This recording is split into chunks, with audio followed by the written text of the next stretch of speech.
Welcome back. Susie Wiles is the first woman in American history to be chief of staff at the White House. And she did something she hardly ever does, talk at great length on the record to a reporter.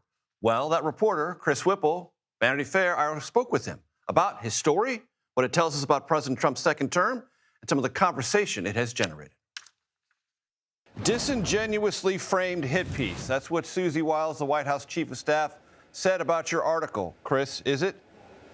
You know, Major, when the White House starts throwing words like disingenuous and context around, you know you've done something right.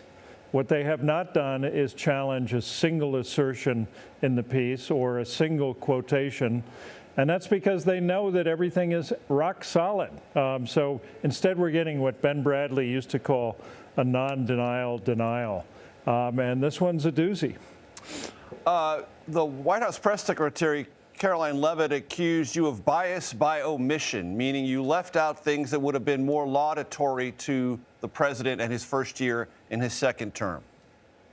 I actually thought the piece was quite laudatory in places. You know, I made the case that Susie Wiles is the most powerful person in the Trump White House other than the president himself, that she runs a tight ship, you know, particularly compared to Trump 1.0, which was a killing field where White House chiefs went to die.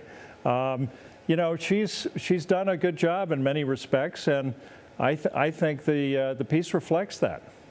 You're a student of chiefs of staff and White House operations, Chris, possibly the most important student of that in American journalism. In the piece, Susie Wiles says she's not an enabler and not a bitch. Is she a facilitator who rarely, in that process of facilitating, rarely hesitates to challenge the president? Yeah, you know, that was really a remarkable moment in the 11 interviews that I did with her over a period of almost a year. I quoted Leon Panetta, who was, of course, Bill Clinton's formidable White House chief of staff.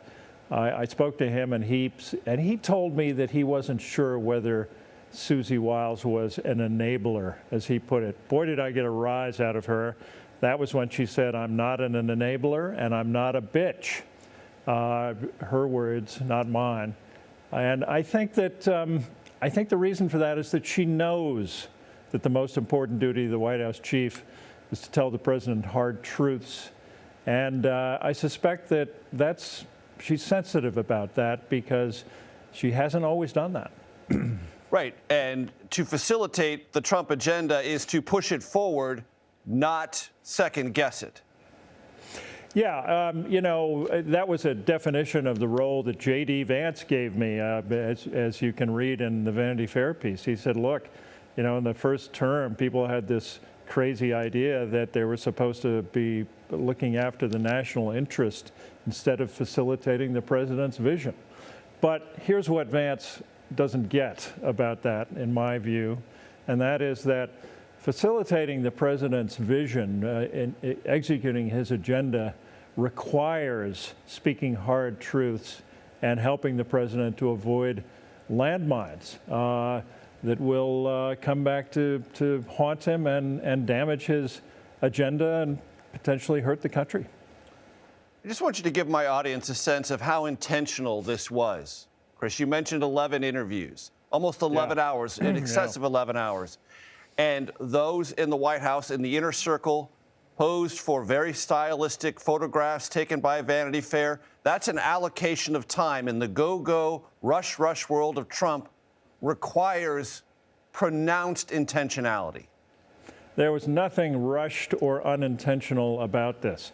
I'm not sure it was more than 11 hours, but it was certainly 11 in-depth interviews, let's put it that way, over a long period of time. And from the get-go, to Susie Wiles' credit, she spoke on the record. She was freewheeling and unguarded, remarkably candid. Major, you know as well as I do that never happens. Nope. With senior White House officials who ordinarily speak on deep background, as they call it, requiring, approval of quotations. There was none of that with Susie. Particularly in the previous administration. I wrote a book about it, a book about the Biden White House, and Ron Klain was almost always on background with me. So this was remarkable, and frankly, I think to Susie's credit. But from the beginning, I could not have been clearer. Everything was on the record except when explicitly agreed otherwise, the result is this really remarkable insider portrait of Trump 2.0. And everything's on tape, correct? Everything's on tape. There's a metaphor in there about letting the junkyard dogs run. So let's just extend that metaphor, Chris, you and I. Are there any dog houses in the West Wing? Any leashes? Well, you know, there used to be a woodshed. Yes, I know. About a doghouse. and David Stockman famously was taken to the woodshed. Ronald Reagan's economic advisor, an architect of trickle-down economics, who gave a bunch of equally revealing interviews and kind of pulled the curtain back on, revealed that trickle-down economics was smoke and mirrors. Well, anyway, I digress.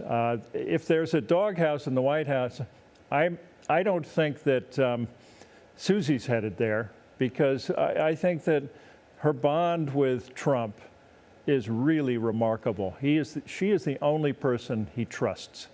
She has something, a kind of magic with this guy that none of her predecessors had.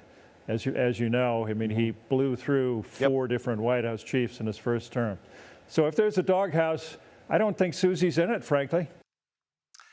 You can catch the rest of my interview, more than 30 minutes with Chris Whipple, on YouTube or your favorite podcast platform.